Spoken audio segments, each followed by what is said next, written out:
ಕಥೆಯನ್ನ, ಹೆಮ್ಮೆಯ ಪಡೆದ ಹೊಯ್ಸಳ ವಂಶ ಹುಟ್ಟಿದ ಕಥೆಯನ್ನ, ನಾಡನು ಕಟ್ಟಿದ ಕಥೆಯನ್ನ.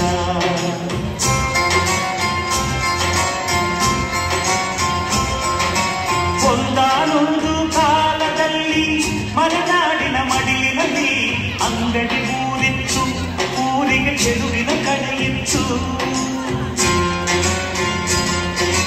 ಬೆಟ್ಟ ಗುಡ್ಡ ಸಾಲಿನಲ್ಲಿ ಹಸಿರಾಗಿರುವ ಬೀಡಿನಲ್ಲಿ ಮನಸ್ಸಿಗೆ ನೆರೆದಿತ್ತು, ಅಲ್ಲಿ ಶಾಂತಿ ನೆಲೆಸಿತ್ತು. ಪ್ರಕೃತಿಯೇ ಹೆಣ್ಣಾಗಿ ಮನುಜಗೆ ಕಣ್ಣಾಗಿ,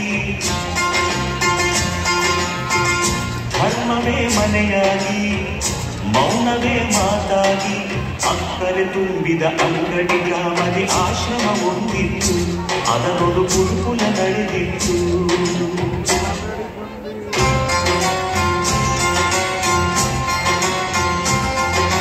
ಕನ್ನಡ ನಾಡಿನ ರನ್ನದನದು ನಾ ಕೇಳೋ ಕಥೆಯನ್ನ, ನಾ ಹೇಳೋ ಕಥೆಯನ್ನ, ಹೆಮ್ಮೆಯ ಪಡೆದ ಹೊಯ್ಸಳ ವಂಶ ಹುಟ್ಟಿದ ಕಥೆಯನ್ನ, ನಾಡನು ಕಟ್ಟಿದ ಕಥೆಯನ್ನ.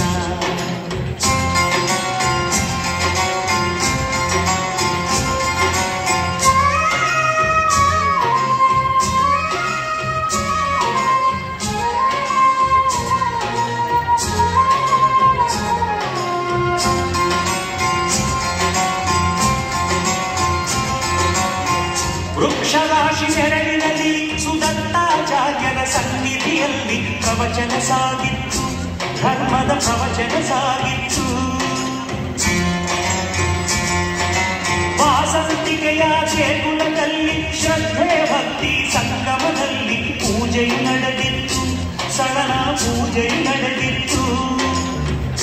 ಒಳ್ಳೆಯ ಅಪ್ಪರದ ಸತ್ತೊಂದು ಕೇಳಿಸಲು,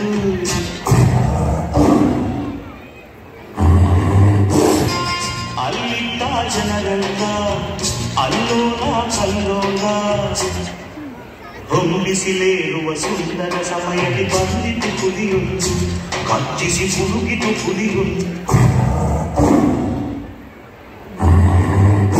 ಸುದತ್ತಾಚಾರ್ಯರು ಕಂಚಿನ ಕಂಠದಿ ಸಡಲನು ಕೂಗಿ ಕರೆದರು, ಆಗ ಆಜ್ಞೆಯು ಮೊಳಗಿತ್ತು, ಗುರುಗಳ ಆಜ್ಞೆಯೇ ಮೊಳಗಿತ್ತು. ವೀರಾವೇಶದ ಶೌರ್ಯದಲ್ಲಿ ಶಿಷ್ಯನು ತಣಸಿದ ರೋಷದಲ್ಲಿ ಹುಲಿಯದು ಕೆರಳಿತ್ತು, ಹಸಿದಿಹ ಹುಲಿಯದು ಕೆರಳಿತ್ತು.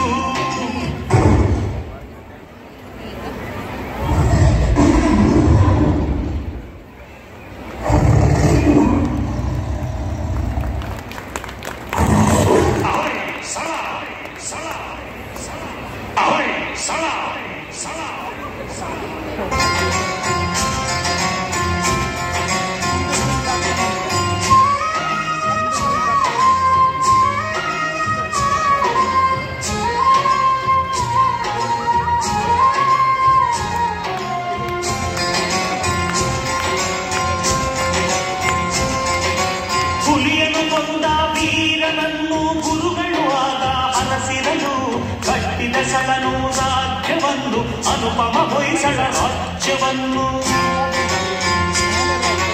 ಹುಲಿಯನು ಕೊಲ್ಲುವ ಲಾಂಛನ ಹಿಡಿದು ಗದ್ದುಗೆ ಏರಿ ಆಳ್ವಿಕೆ ಮೆರೆದು ಚರಿತ್ರೆ ಮೊದಲಾಯಿತು, ಹೊಯ್ಸಳ ಚರಿತ್ರೆ ಮೊದಲಾಯಿತು. ಸಾಹಿತ್ಯ ಸೇರಾಗಿ ಶಿಲ್ಪಕಲೆ ನೂರಾಗಿ,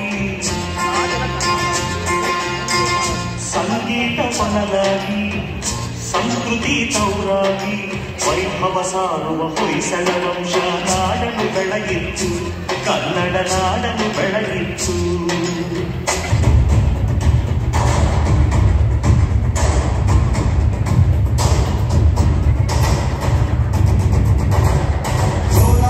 ಎತ್ತಿದಾಗ ಚೇರಾಗಡಿ ಹುಟ್ಟಿದಾಗ ಕನ್ನಡದ ಕಪ್ಪು ಮಣ್ಣಿನವನು, ಈ ಸೀಮೆಗೆ ಶಿವ ನೀಡಿದ ವರವೋ,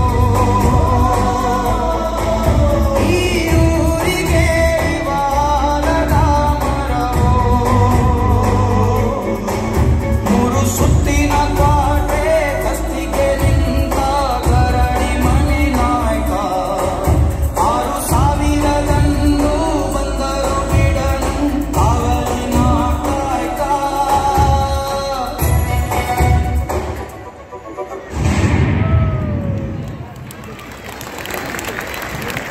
ಎಂಥ ಅದ್ಭುತವಾದ ನೃತ್ಯ ಅಲ್ವಾ?